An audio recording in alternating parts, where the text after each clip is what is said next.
Saya bersenjata Hamas Brigade Al-Qassam mengirim pesan yang bernada pedas kepada keluarga sandera Israel. Dalam video yang dibagikan pada hari Minggu, Al-Qassam mengatakan bahwa Perdana Menteri Israel, Benyamin Netanyahu, telah memilih untuk mempertahankan pasukan di koridor Philadelphia antara Mesir dan jalur Gaza daripada memulangkan sandera Israel hidup-hidup. Peristiwa ini terjadi beberapa jam setelah tentara Israel mengatakan telah menemukan jasad 6 sandera di jalur Gaza Selatan.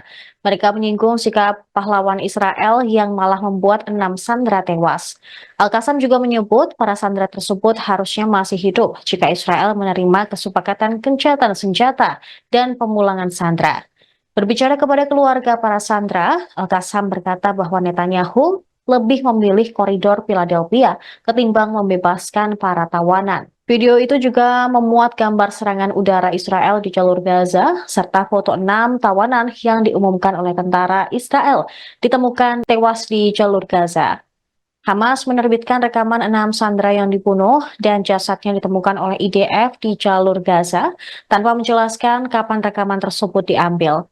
Tapi mereka mengatakan ini adalah video lanjutan yang akan diterbitkan yang menampilkan Sandra Hershgoldberg Pauline, kemudian Eden Yerusalmi, Ori Danino, Alex Lobanov, Carmel Gad, dan Almog Sarusi. Harian Israel, Haaretz, mengutip sumber Israel mengatakan 3 dari 6 sandera tersebut harusnya dibebaskan pada tahap pertama kesepakatan pertukaran tahanan yang saat ini sedang dinegosiasikan.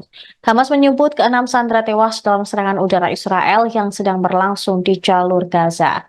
Pada Minggu malam, ratusan ribu warga Israel melakukan protes untuk kesepakatan pertukaran sandera dengan faksi Palestina yang kemudian berlanjut pada hari Senin.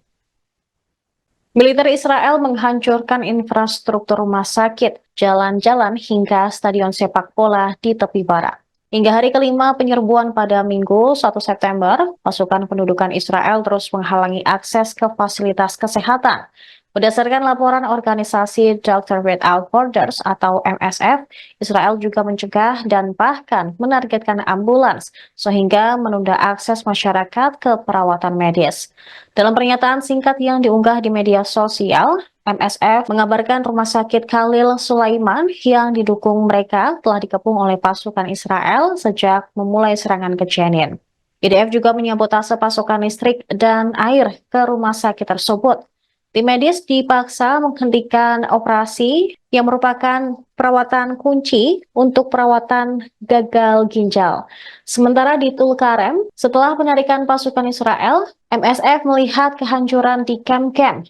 Selain itu, mereka juga mendengar laporan yang mengganggu dari seorang relawan bahwa mereka dipukuli dan diinterogasi oleh otoritas Israel. Tentara pendudukan Israel juga dengan sengaja menghancurkan stadion sepak bola di kota Jenin di wilayah utara tepi barat. Serangan tersebut berlangsung di kota itu dan kamp pengungsi yang dimulai pada hari Rabu. Asosiasi Sepak Bola Palestina menerbitkan klip video yang memperlihatkan pemandangan yang mengejutkan dari kerusakan parah pada stadion, termasuk lapangan dan tribunnya. Seluruh area berubah menjadi puing-puing oleh bulldozer pendudukan Israel. Mogok kerja nasional untuk menuntut kesepakatan gencatan senjata Gaza digelar di Israel pada hari Senin. Masa yang diperkirakan oleh media Israel berjumlah hingga 500.000 berdemo di Yerusalem, Tel Aviv, dan kota-kota lain. Warga Israel yang berduka dan marah turun ke jalan setelah 6 tawanan ditemukan tewas di Gaza. Mereka meneriakan dan menuntut Perdana Menteri Benyamin Netanyahu mencapai kesepakatan gencatan senjata dengan Hamas untuk membawa pulang para tawanan yang tersisa. Di Yerusalem, para pengunjuk rasa memblokir jalan dan berdemo di luar kediaman Netanyahu. Rekaman udara menunjukkan jalan raya utama Tel Aviv dipenuhi oleh para pengunjuk rasa yang memegang bendera dengan gambar para sandera yang terbunuh. Sementara siaran televisi Israel menunjukkan polisi mengarahkan meriam atau gas air mata ke arah demonstran yang memblokir jalan. Dilaporkan ada 29 orang ditangkap selama demonstrasi. Beberapa kota besar di seluruh Israel juga bergabung dalam pemogokan massal. Mereka menutup sekolah dan layanan kota selama beberapa jam. Namun Bandara Internasional Ben Gurion di dekat Tel Aviv beroperasi seperti biasa, meski lepas landas dihentikan selama 2 jam. Beberapa perusahaan swasta seperti penyedia transportasi umum juga telah menangguhkan sebagian operasi untuk mendukung pemogokan tersebut. Download Tribun X sekarang, menghadirkan lokal menjadi Indonesia.